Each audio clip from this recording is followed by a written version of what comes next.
We're here with one of Delaware's most recognizable radio personalities. Wow.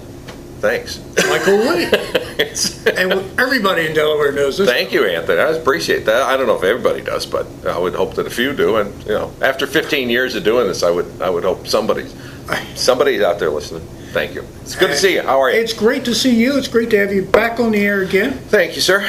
And we're here because we are talking about, we all grew up listening to radio. Mm-hmm. Mm-hmm. And now there's a move by some of the politicians and record companies to change that. And it may just affect our freedom to actually listen to free radio. Well, it could to some degree. But here's what this. We're talking about what is a bill before Congress is called the performance rights tax. Basically, in a nutshell, what it is that record companies, pretty much now that are internationally owned conglomerates, so we're not even talking about people that are within our shores, are looking towards radio in America to now pay for the privilege of playing the music that we play on the air. Now, some people would say, well, you should, because that's that's how you entertain us. But you're already doing it. But we do, absolutely. There are several organizations, ASCAP, BMI, CSAC, that already we pay exorbitant fees to take care of the publishers and the composers. Okay? The artists, obviously, if they have a hit song, make the money because people go ahead and buy it. What the record companies are really trying to do at this point is just trying to squeeze more, because their business model is shrinking. When we've had the Napsters and all the music sharing that has gone on over the years, certainly nothing illegal, but we know that they have now not been able to capitalize on that to the point. Well, and I'll give you an example.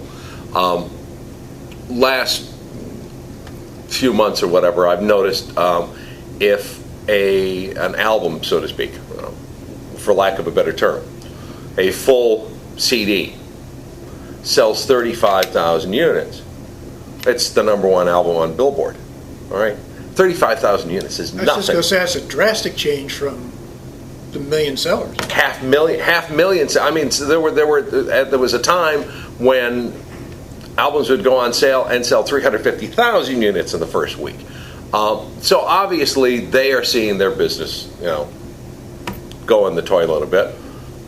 So now they're looking to make more money. How do they make more money? Okay, we'll squeeze the radio stations now. Well, let's face it, we're all squeezed. Our business certainly isn't any different than any other business out there. They want this taxation on us that literally is going to cost us millions of dollars as an industry.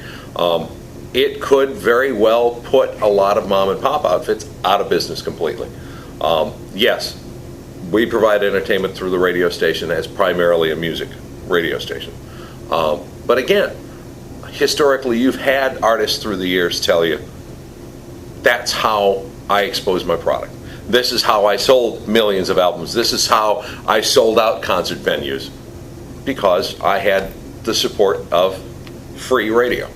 And free radio is a part of the American culture. Who hasn't jumped in the car and tuned in the radio station and listened to the tunes going Absolutely. somewhere, gone down the beach, gone wherever? Mm-hmm. And that's just part of our culture. So it's another attack in the way of a taxation to benefit a specific industry, because they're not on top of their marketing, so they just want to pass the bill down. Well, and so it's just another option. It's another choice for people to listen to.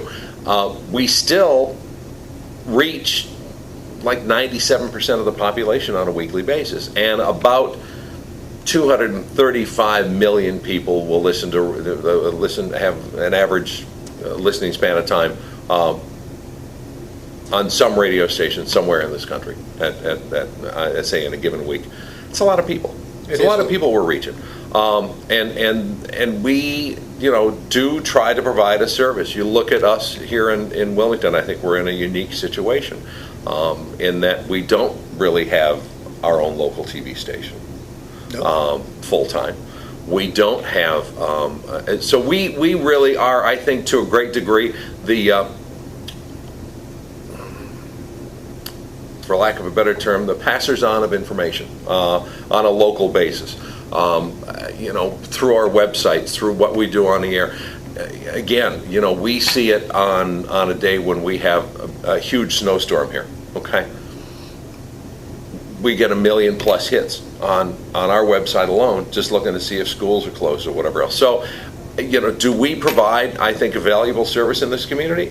Obviously, we're also sponsoring and supporting all those wonderful organizations that provide services for the Cancer Society, the Heart Association, one that's near and dear to my heart, the Ronald McDonald House. So we support these things because we feel that that's our obligation as a license to serve the public good is what basically we're given the license to do. And we're in a period where we're actually going through a movement in this country to buy local.